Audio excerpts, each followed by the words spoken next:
Subscribe করতে ভুলবেন না আমাদের চ্যানেলটি ডাটার রান্নাঘর।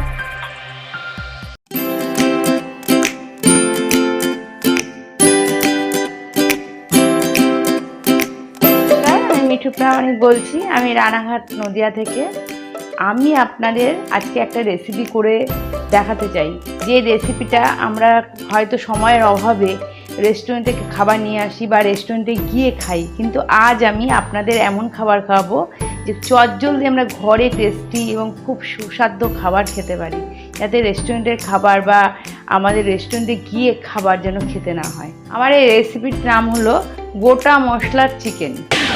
আজ আমার রান্নার জিনিসগুলো হলো আপনাদের দেখাচ্ছি, সেগুলো ক্যাপসিকাম কুচি, তারপরে আদা কুচি, পেঁয়াজ কুচি, রসুন কুচি, কাঁচা লঙ্কা কুচি, তারপরে টমেটম কুচি, গোটা গরম মশলা, তারপরে জিরে, গোটা জিরে, তেজপাতা, হলুদ, স্বাদ মতো লবণ।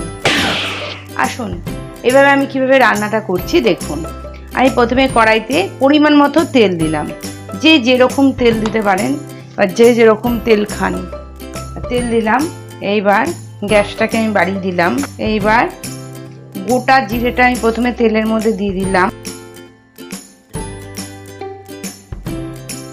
তেজপাতাটা একটু ছিঁড়ে দিলাম, ব্যাস একটু নাড়িয়ে নিলাম। এইবার গোটা গরম মশলা, দারচিনি, লবঙ্গ আর এলাচ এবার আমি এই তেলের মধ্যে দিয়ে দিলাম।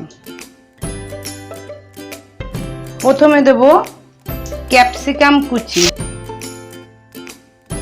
তারপরে দেব আদা কুচি, এবার দেব পেঁয়াজ কুচি। আপনারা পারলে পেঁয়াজটা চৌকো করেও কাটতে পারেন বা লম্বা করেও কাটতে পারেন। এবার দেব রসুন, কাঁচা লঙ্কা,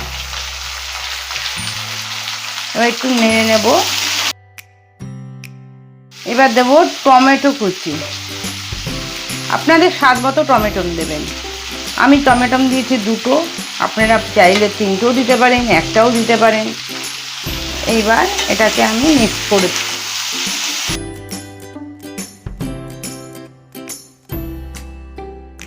এবার আমরা চিকেনটা আগে ধুয়ে রাখতে হবে, ধুয়ে রেখে এর মধ্যে কিছুই দিতে হবে না।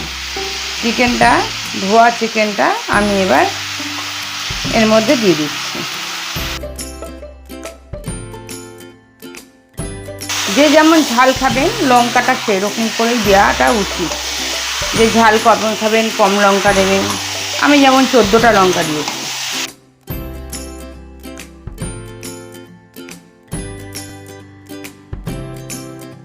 এবার পরিমাণ মতো হলুদ দেব, হলুদটা যে যা বুঝে দিতে হবে। লবণটাও তাই স্বাদ মতো লবণ দিতে হবে।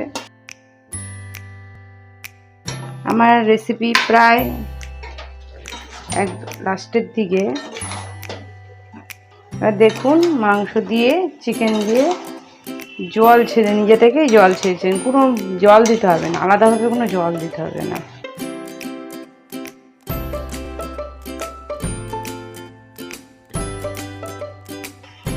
এই যে গোটা যে ইসে দিয়েছি, রসুন দিয়েছি, একটু খুন্তি দিয়েও আপনারা পারলে মনে করলে একটু কেটে কেটে দিতে পারেন। দেখুন জল নিজে থেকেই বেরিয়ে গেছে। আমি কিন্তু একদমই জল দিইনি। হ্যাঁ, এবার মাংস কষাতে কষাতে যেটুকুনি জল বেরিয়ে গেছে ওতেই কিন্তু সেদ্ধ হচ্ছে। লো ফ্লেম, মানে গ্যাসটাকে আস্তে করে দিয়ে এইবার দেখুন চটজলদি আমার মাংস রেডি। এটা ভাতের সাথেও খেতে পারেন যদি মনে করবেন, পরোটা, লুচি, রুটি। হ্যাঁ দেখুন আমার মাংস রেডি। দেখুন আমার চটজলদি গোটা মশলার চিকেন একদম রেডি। আপনি কি হতে চান ডাটার রান্নাঘরের সদস্য? আপনার বিশেষ রেসিপিটা সব বন্ধুদের সাথে শেয়ার করতে চান? তাহলে আজকে রেসিপিটি বানিয়ে ফেলুন আপনার ডাটার রান্নাঘরে, আর সেটি রেকর্ডিং করে পাঠিয়ে দিন আমাদের এই হোয়াটসঅ্যাপ নাম্বারে। আমাদের বিচারকদের সিদ্ধান্তে যদি তা গ্রহণযোগ্য হয় তাহলে অবশ্যই পরের পর্বে ডাটার রান্নাঘরে পাবেন আপনার তৈরি করা রেসিপিটা।